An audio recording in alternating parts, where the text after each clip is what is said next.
Thank you for joining me today as I announce criminal charges I filed in a deeply disturbing case of child abuse and endangerment involving 30 officers at Los Padrinos Juvenile Hall in Downey, California.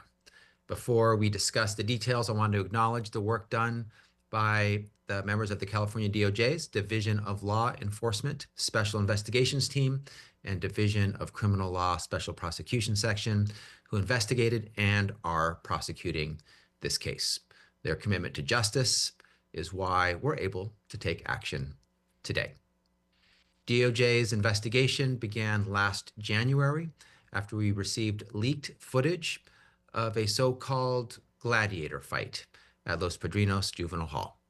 The footage, which was later circulated widely by the media and on social media, shows one youth in the detention center being attacked by a series of other youth who come at him one by one as detention officers stand by watching.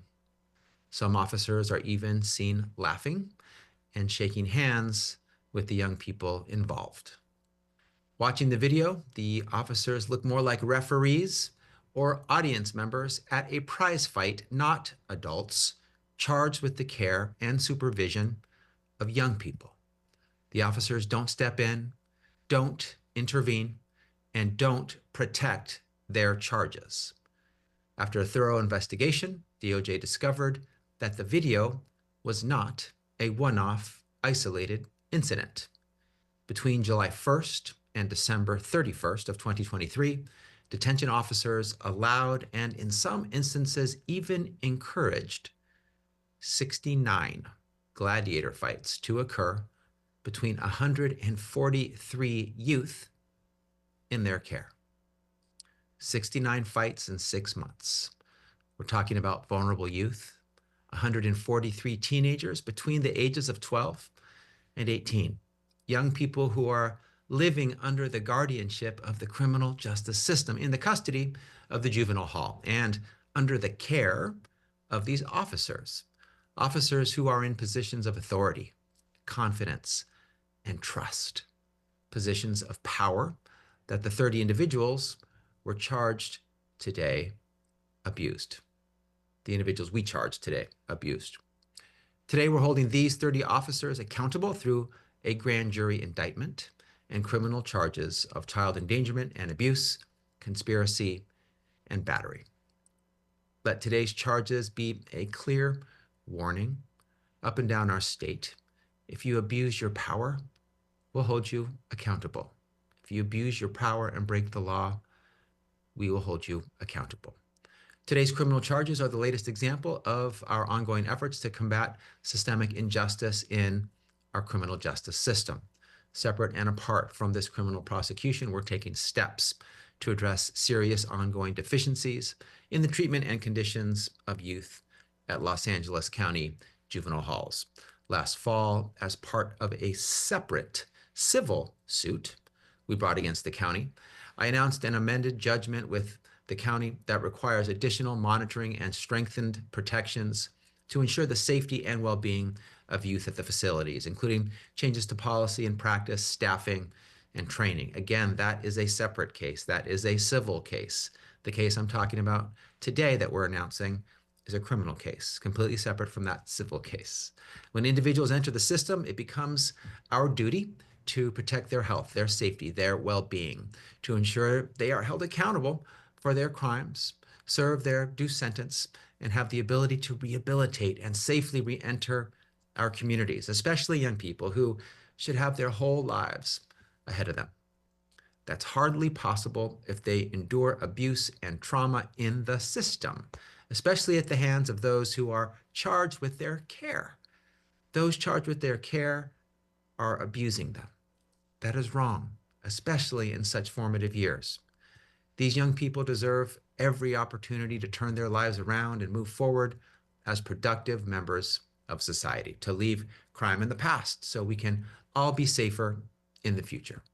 We can and must do better. At California DOJ, we're striving to. We need transparency and accountability. Shining a light on abuse and injustice is the first step to eradicating it.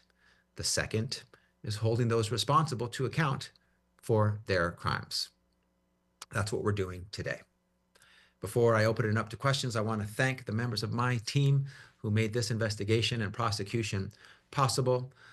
Danielle Padua, Patricia Mendiola, Constance Esparza, Paul Sayo, Susan Schwartz, Anthony Brady, Lance Winters, Rachel Capello, Alfred Alvarado, Paul Zarowski, Yesenia Rodriguez, Stephen Woolery, and Venus Johnson. Thank you, and I would be happy to answer any questions you may have. If you would like to ask a question, you may do so by clicking on the raise hand icon at the bottom of your screen. You will then be moved to the queue.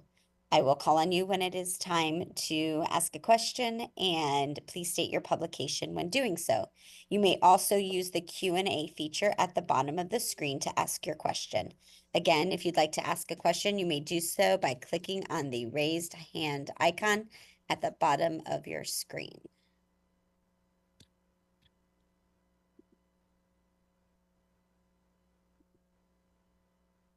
The first question comes from Rebecca Ellis. You are now unmuted. Hey, Rebecca here with the LA Times. You described one of the main videos that was pretty widely circulated in the media. Can you give some examples of other gladiator fights, quote unquote, that you saw during your review of the footage? Yeah, let me first say that there was a lot of video footage to review, and during the 6-month period that's the subject of the grand jury indictment, we saw additional videos of juvenile probation officers standing by, standing around as those in their care, the juveniles who they were charged with taking care of, fought without any intervention, without any attempts to keep them safe, to protect their welfare, their physical safety. And we saw that multiple times. And we have 69 different incidents that we identified, all with striking similarities.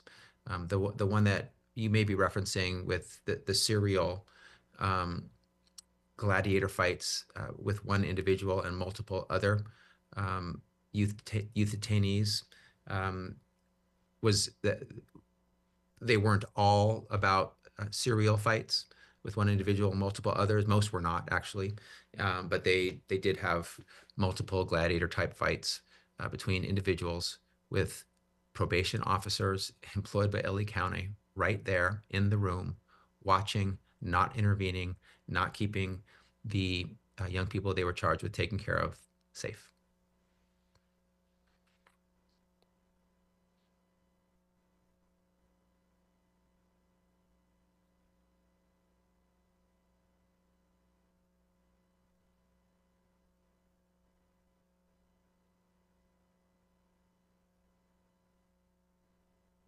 Any other questions?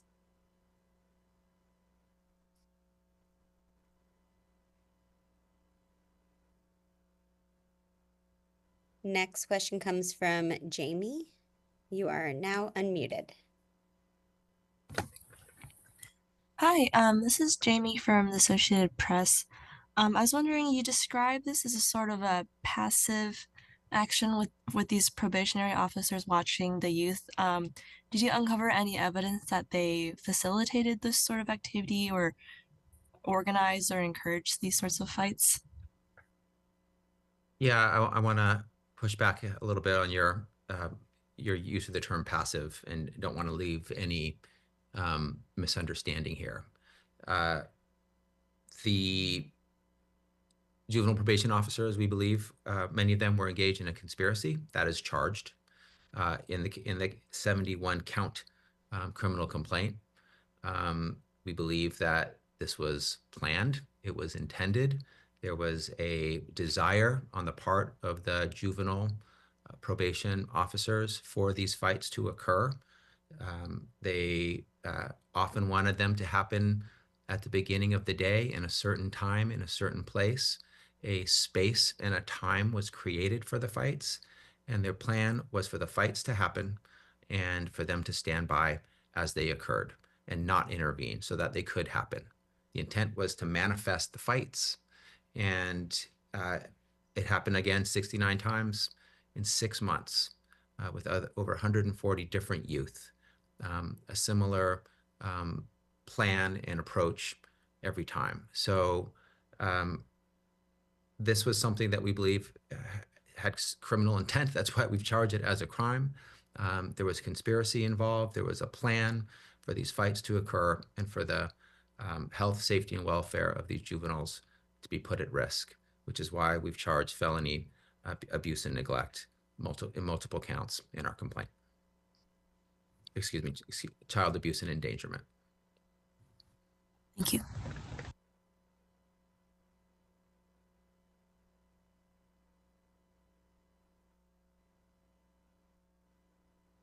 Any other questions?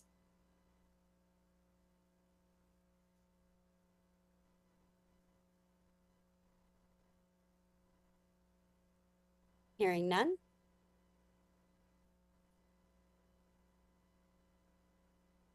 Thank you. Maybe I'll just add that the 30 defendants are in court as we speak, being arraigned. The charges are being presented to them and their rights being shared with them. And they are receiving pleas now in terms of, in their initial appearance, how they plea at this time in the case in their first appearance. And there was a future hearing date being set for April.